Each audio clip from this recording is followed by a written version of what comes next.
What's going on, guys? We're back at it again with this beautiful view. I decided to come back because it's just nice. Again, I hit a workout. I just got done training a client. But what I ultimately want to talk about is if you've been burned before, why you've been burned, why somebody kind of backstabbed you, and why does that happen? You know, I was training today, and that thought came to me. I'm like, man, because like recently some people, I've been burned.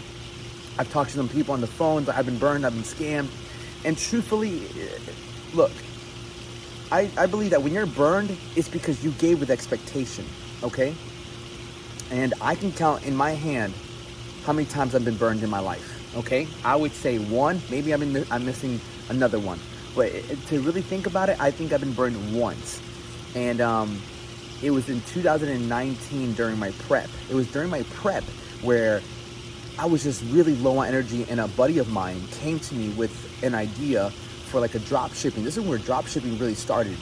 And so he came to me, he's like, bro, dude, you have $200, bro. I guarantee you I can make it into like $1,000. And at the moment, dude, I was working, but I was scraping by. Like, I only had money for my meals, gas, and that's it. Because I was prepping meals, gas, and steroids. That's all I had money for. Because when I was prepping for my last show, I was taking gear. So, and steroids are not cheap. And so it was gas, food, steroids. That's it. And so it was like, yo, $200 for me was a lot. Especially like with prep. It's just a lot of money when you're prepping for a show. A lot of food, a lot of stuff. And so for me to give him $200 was a lot for me. So I gave him $200 and I trusted him. I trusted him.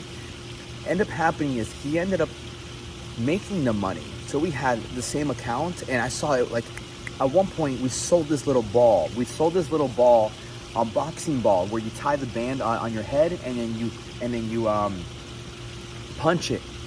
He had the videographer. I was the one punching it. He made a commercial for it. we put it online, and literally I would say 3 days before my show, it went live. And all throughout the night, cha-ching.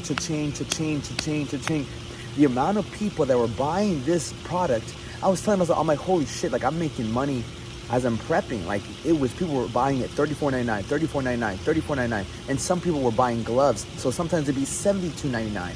I'm like, man, people are really buying this stuff. And so there was like $2,000 in the account, and I was running low on money. Like I ran out of money, and I was like, yo, bro, can I just borrow like $200 from the account? He's like, absolutely, bro. And so I did that. Like 5 days later, I decided to check the bank account, and there was like $150 left.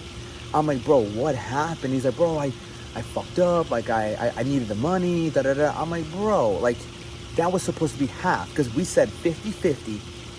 When I gave him the money, he said, bro, we'll go 50-50 on everything. So he made like $2,000, and I got like 200. I got my investment in return, but I'm like, bro, what the fuck, dude? That's kind of fucked up. So that was the only time I really got burned by someone. I was very close to going to this house and beating the shit out of him. And I was just ready to like, how can you do me like that? Because you don't do me like that. No one's really fucked me over like that. Which leads me to my point. If you've been burned, some of the people that I've talked to who've been burned, it's like, number one, giving without expectation. So I gave and I expected the same return because we had an agreement. So we had an agreement, and the agreement went south, and he really burned me. I'm like, motherfucker. But I got him out of my life, and I always tell people this. Remember this. When people do you wrong, thank them. When somebody does you wrong, thank them. Why, Alex? Because when they do you wrong, they're showing you who they really are. They're showing you what they're made of. So when I got burned, I saw who he really was. And I wanted to go to his house and beat the shit out of him and just be like, I was really angry. But I knew it wasn't the right thing to do. I knew it wasn't going to end up well, because like if I go there, I can get shot. And like I thought about all this, I thought about fucking breaking his face with something. It's just, you don't do that to me. Which leads me to my next thing.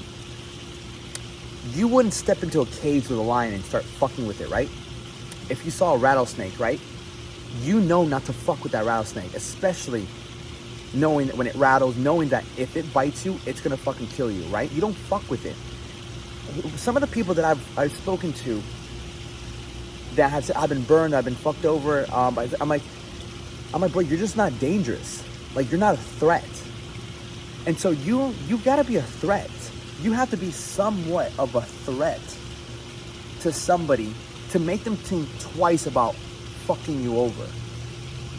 Like, again, you would not fuck with the lion because you're going to find out, right? So knowing how to fight, being built, having a lot of self-respect because of your program, because of who you are, you're a man of your word, your integrity. You're not just this drunk or this guy that just gets fucked up, constantly doing drugs, not in shape, doesn't know how to fight. If you're not a threat to people, if people don't really have to think twice about fucking you over, you're more than likely to get more fucked over because they see no consequences. You start fucking around with a rattlesnake, you're gonna fucking die. You start fucking around with a lion, he's gonna fucking eat you. So, truthfully, be somebody that people don't want to fuck with. Be somebody that if in the back of their minds, like, I can't fuck this guy over. This guy's pretty fucking intense. I don't want him in my fucking backyard. I don't want this guy coming to the front of my doorstep. Okay? And I'm not saying you have to be this fucking thug. I'm just saying that be somebody that you don't want to mess. You don't want to mess with John Jones, right? He's got a Belgian Malinois. He knows how to shoot and he knows how to fucking fight. So you wouldn't want to fuck over John Jones, right? He's not a thug. So ultimately, I truly believe some of the reasons that I haven't been fucked over is just because I'm a man of integrity. I'm a man who's fucking solid. I'm someone that, I'm dangerous. I can fight. I'm built. I hold my word. I'm not flaky. And so, if you feel like you get burned, scammed, people, I'm like, really check who you are.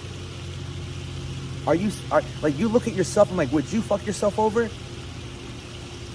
And if you said, well, you know, it's not that I would fuck myself over. It's kind of like, if they do, nothing's really going to happen, right? People have to, there's a level of respect and fear that you have to instill with people, okay? When people meet a fighter, someone that fights, it's like, I respect you and I literally kind of fear you because if we're on the same playing field, you can fucking kick my ass. And that's power. That is power. And that's how I feel walking around with people. It's like, I know I'm dangerous. I know what I can do. But it's because I practice. It's because I fought guys. It's because I've been in the trenches. I've had my face smashed in. I've had body shots. I've been kicked. I've blocked kicks. So that makes me like, yo, like I've been in brawls. Let's go. And so, besides that, earn respect for yourself. People look at you. It's not just like you're like being built and things like that, but how you speak, how you show up, what you do for a living, and how you take care of your job. Demand respect by respecting yourself in your process, what you do on a daily basis. And be aware of people. I always tell people, I'm like, I trust everybody. I trust everybody. Why? Because why not? I trust you. But guess what I'm going to do? I'm going to watch you. I'm going to watch you really closely. Okay? That's the thing. Because I don't really trust people. No, motherfucker. You can trust people. Just watch them. I'll watch everything you do. I'll watch your body language. I'll watch what you say. And I'll watch what you do. I'll trust you. But I'll observe everything you do. So the minute I see you break, the minute I see you do something that I'm not in alignment with, I'm like, I got you. Then I can start lowering my trust. Because I saw you do something that I don't really like. That shows me a bit of character. You lied to that person. You talk bad about that person. You didn't show up to what you said you were going to do. You didn't really pick up some piece of trash. Something. I'm just watching you. So my advice is trust everybody, but watch them closely. And when you watch them closely, decide how much trust to give them, to take away by their actions. All right? So with that being said, if you like this video, click the like button and subscribe, fam.